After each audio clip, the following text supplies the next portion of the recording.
What if I told you that everything you thought you knew about WWE, everything you've been watching for years, every single expectation you had about where this company was heading, is about to be completely shattered? And I'm not talking about some minor tweaks or cosmetic changes that WWE loves to throw at us every few months to keep us interested. No, I'm talking about fundamental, earth-shattering modifications that are going to make you question whether you're even watching the same company anymore. Triple H and the current WWE management have just pulled back the curtain on decisions that are so controversial, so absolutely insane, that half the wrestling world is celebrating like it's the greatest thing since sliced bread, while the other half is losing their minds, threatening to cancel their subscriptions, and swearing they'll never watch another WWE product again. And here's the kicker that's going to make you want to slam that comment button so hard your keyboard might break. Some of these changes were made specifically because they knew it would divide the fan base, they knew it would create chaos, and they're banking on that controversy to drive engagement through the roof. So before you click away, before you decide you've heard enough, I need you to stick around because what I'm about to reveal is going to fundamentally change how you see WWE moving forward, and trust me when I say that by the end of this video, you're either going to be on board with this new direction or you're going to be so fired up that you'll have no choice but to leave a comment telling me exactly how wrong WWE is getting this.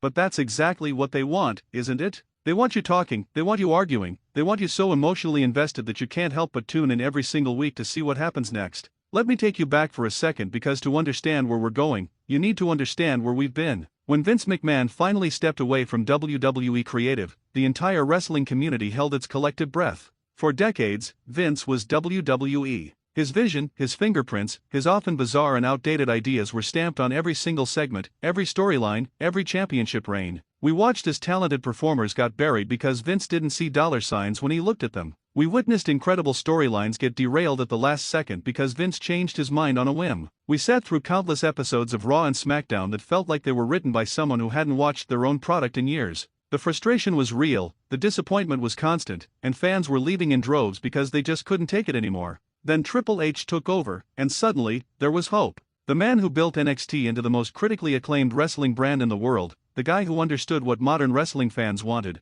was finally in control of the main roster. And at first, it was everything we dreamed it would be. Storylines started making sense, wrestlers we'd been begging to see pushed were finally getting opportunities, matches were given time to breathe and tell proper stories, and it felt like WWE was finally listening to its audience. But here's where things get complicated, where the fairy tale narrative starts to crack, and where these new modifications come into play. Because Triple H isn't Vince, but he's also not some independent wrestling purist who's going to book WWE like it's a supersized version of Ring of Honor or PWG. He's a businessman first, a former top guy who understands the main event scene, and someone who's been in WWE's system long enough to know that sometimes, what the hardcore fans want isn't what's best for business. And these new changes that management has unveiled? They're proof that Triple H is willing to make decisions that will absolutely infuriate portions of the fanbase if he believes they'll lead to long-term success and profitability. Some of you are going to hate what I'm about to tell you, some of you are going to defend it to your last breath, but all of you are going to have an opinion, and that's exactly the point. WWE doesn't want you to be indifferent anymore, they want you passionate, they want you engaged, even if that engagement comes from a place of anger or disappointment. So let's get into the first major modification that's sending shockwaves through the wrestling world, and this one's going to immediately divide you right down the middle.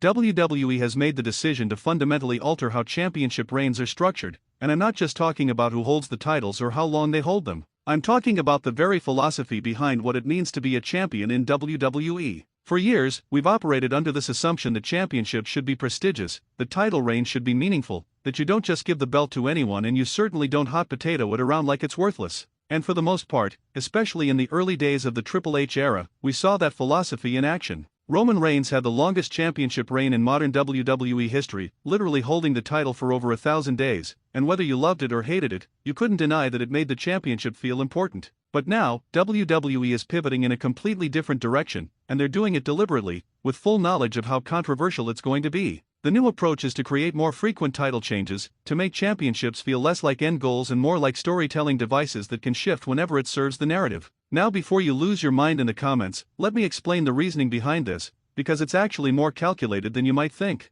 WWE's research shows that casual viewers, the ones who aren't watching every single week, who aren't reading dirt sheets, who aren't part of wrestling Twitter debates, those viewers get excited by championship changes. They tune in when they hear that something big happened, when a title changed hands unexpectedly, when there's a new champion to either celebrate or complain about. And here's the uncomfortable truth that hardcore fans don't want to acknowledge: those casual viewers outnumber us. They represent a larger portion of WWE's potential audience, and their viewing habits directly impact television ratings and network negotiations. So WWE is making a conscious choice to prioritize moments over prestige, to create more water-cooler conversations even if it means the championships themselves feel slightly less important in the traditional sense. You can already feel your blood pressure rising, can't you? You're already thinking about all the reasons this is wrong, about how it devalues the titles, about how it makes wins and losses feel meaningless, about how it's exactly the kind of short-sighted booking that damaged WWE's credibility in the past. And you know what? You're not entirely wrong. But WWE is betting that the benefits outweigh the costs,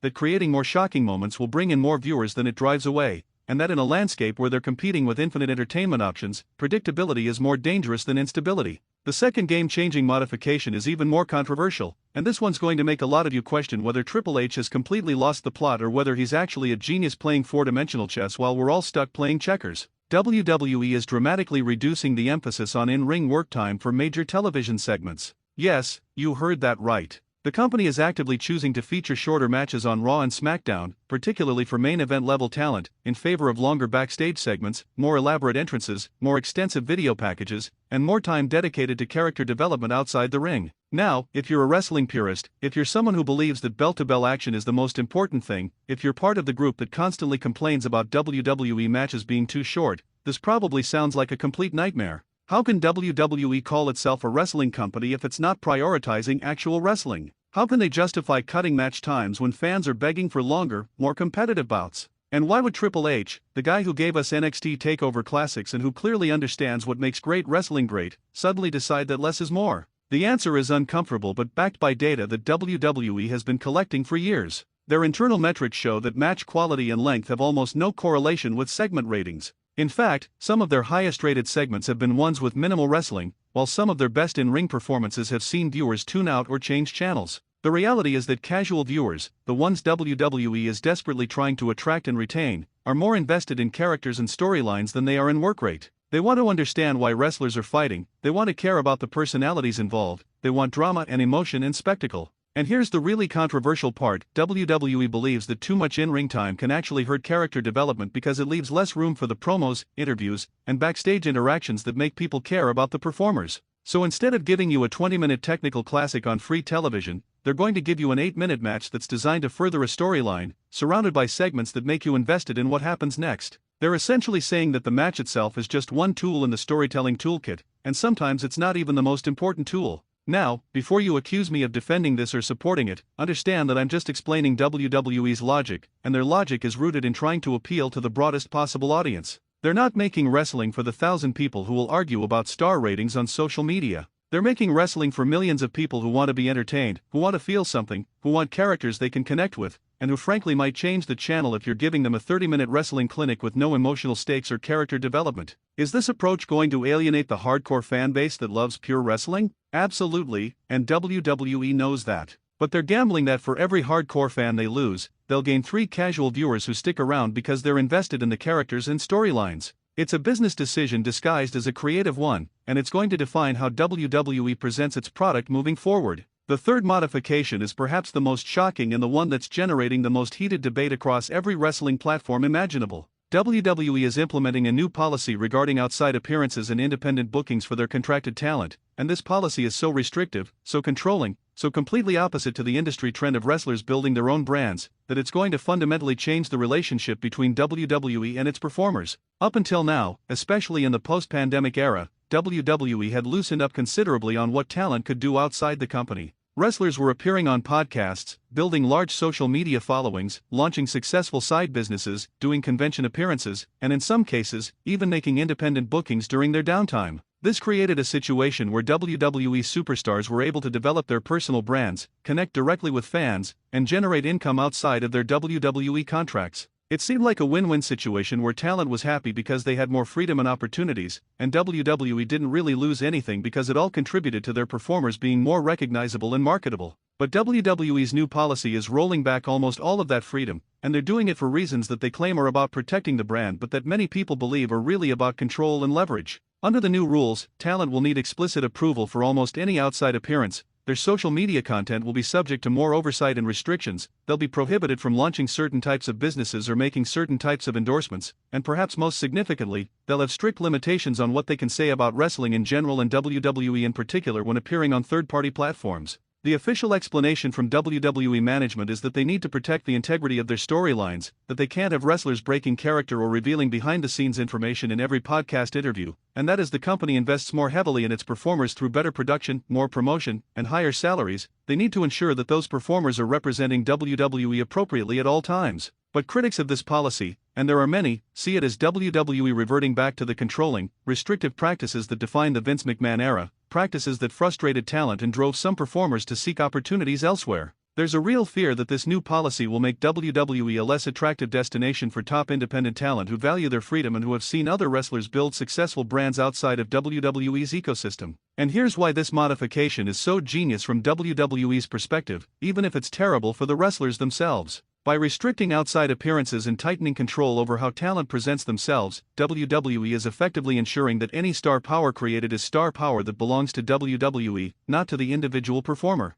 If a wrestler can't build their own brand, can't develop their own following independent of WWE's platform, can't create income streams that don't run through WWE, then they're more dependent on WWE for their career and livelihood. It's a power dynamic shift that puts WWE firmly back in the driver's seat, and it's going to have massive implications for contract negotiations, for talent satisfaction, and for whether top independent wrestlers choose to sign with WWE or pursue opportunities elsewhere. Some people are going to defend this by saying that WWE invests millions of dollars in creating stars and therefore has the right to protect that investment. Others are going to see it as an exploitative practice that treats wrestlers like property rather than partners. Both perspectives have merit, and that's exactly what makes this modification so controversial and so worth discussing. The fourth and perhaps most polarizing modification has to do with how WWE is approaching diversity and representation in their main event scene, and this is where things get really touchy because we're venturing into territory where people's opinions are often influenced by factors that have nothing to do with wrestling ability or entertainment value. WWE has made a public commitment to ensuring that their championship pictures and main event scenes reflect a diverse array of performers in terms of ethnicity, gender, and international backgrounds.